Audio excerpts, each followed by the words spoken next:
welcome back to my channel, or welcome to my channel in the first place. Today we have a Momo ex-listener, and yeah, let's just get into it. When you first met her, she seemed to be shy and self-conscious, but you saw through that almost immediately. You could tell she had so much potential and a genuinely kind heart. You'd felt the inexplicable want to be her friend, and that's what she was to you. At least for a little while. As time passed, you found yourself feeling differently about her. Little things like compliments or lingering touches that made you think about what she might really mean to you. At first, you tried to convince yourself that you just really admired her. But you couldn't deny how she made your heart flutter when she smiled. Whenever she had a success, you wanted nothing more than to celebrate with her, because she deserved the world and more. She'd grown into a strong, powerful, confident hero in such a short amount of time. Little did you know that you had a part to play in that. The nights Momo spent up at night thinking about you were countless, trying to figure out why she always wanted to spend more time with you, or why thoughts of you were constantly creeping in the back of her mind. As she watched you dance with Midoriya, Bakugo, and your other male classmates throughout the night, she began to wonder if you even liked girls in that way. She shook her head. Even if they did, they would never like somebody like me, Momo thought sadly. Someone as amazing as them. She mentally cursed as she felt the same knot form in her stomach, and it had plagued her ever since she realized she had feelings for you. In her mind, she was timid, a bit socially awkward, no matter how hard she tried to be a leader. Surely you should be with someone equal to you, someone who could give you the perfect relationship you deserved. Like Todoroki, she thought bitterly. She surprised herself. Jealousy wasn't a common emotion for her, but Momo couldn't help seeing green as she spotted you dancing with a bicolor-haired boy across the room. As quickly as the jealous feeling came, it left, leaving behind sadness to settle in her chest. Her eyes were trained on your form as Todoroki twirled you around. You laughed at something he said, your smile lighting up your whole face. Maybe it's better off this way, Momo thought, her arms tightening around herself, wanting nothing more than to sink into the floor. She sighed lightly, trying to tear her gaze away from you. She found her eyes drifting towards the door, and she wondered if she should just go back to her dorm for the night. Just as she was about to leave, however, she felt a hand on her shoulder. She spun around quickly to see one of the male students from the Year 3 business course. She recognized him from the sports festival. Her expression contorted with distaste, remembering how his gaze raked her across her body when she and the rest of the girls were tricked into wearing the cheer uniforms. Nonetheless, she put on a moderately polite expression and turned to face him fully. "Can I help you?" she asked, her tone a bit sharper than she intended. The young man lazily smirked, his eyes going straight to her chest. "Oh, I think you can," he chuckled, leaning in towards her face. Momo inwardly panicked, recoiled at the strong scent of cheap alcohol on his breath. Did he sneak that in? She thought. No thank you, she said, pushing him away lightly. I was just about to get going, so... You can leave with me then, the male said suggestively.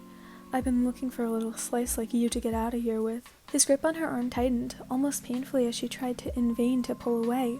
Her heart rate increased with panic, but she forced it down, putting on a brave face. Let go, she said, sounding a lot more confident than she felt. He saw right through it. Oh, come on, doll, don't say that. With a string of drunken laughter, he began to pull her towards one of the back rooms.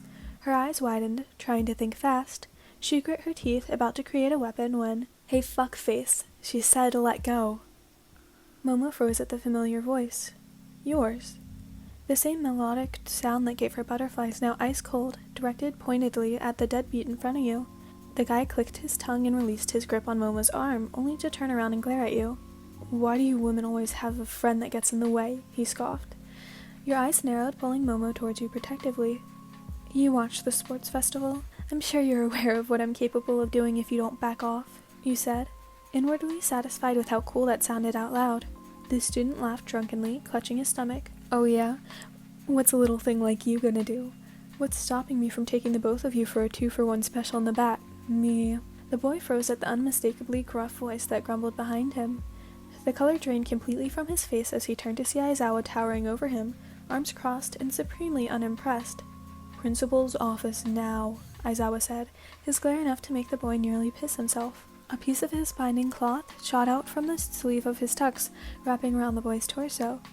Don't try to run, Aizawa said with a sinister smile. Let's go. As your teacher dragged the good-for-nothing away, you let out a short huff. I swear, that guy's worse than Mineta, and that's hard to beat, you said, glaring at his back. Your expression softened when you turned to her. I know you could have handled yourself, but he was really getting on my nerves. A slightly tense silence filled the space between you two, which, as soon as you realized, wasn't very much space at all. The students that had their attention grabbed by the commotion soon turned back to their own business, the slow song playing overhead prompting most of the pairs to continue dancing. You were mentally debating whether or not to ask Momo to dance. Your face heated up at the thought. Would she really say yes? You stole a glance over to her, and a fond smile graced your features. She looked breathtakingly beautiful in your eyes. She looked so peaceful when she stood there, looking at the couples on the dance floor. The twinkle of dimming lights was reflected in her eyes, her skin glowing with a soft golden hue. You bit your lip, taking a deep breath. Your heart started beating faster and faster as you finally opened your mouth to ask her the burning question, but before you could, she turned to face you and directly stopped you in your tracks. It's the last dance, she said. You should get back to Todoroki. She gave you a small smile, but it didn't quite reach her eyes. You stared back in genuine surprise. You stopped dancing with him to help me with that guy, Momo explained. It's my fault for intervening. I apologize. And with that, she turned around quickly, hiding the tears welling in her eyes, and leaving you stunned in the middle of the dance floor. When her words fully registered in your mind, you didn't know what to say. Your fault, you echoed to yourself. You acted before you could think about it further, running forward and taking off after her. You just barely caught the flutter of champagne fabric by the door before Momo disappeared around the corner. You picked up your pace, muttering apologies as you tried to navigate through the sea of dancing students. Momo stared forward blankly as she walked quickly outside. I knew I should have left earlier, she thought.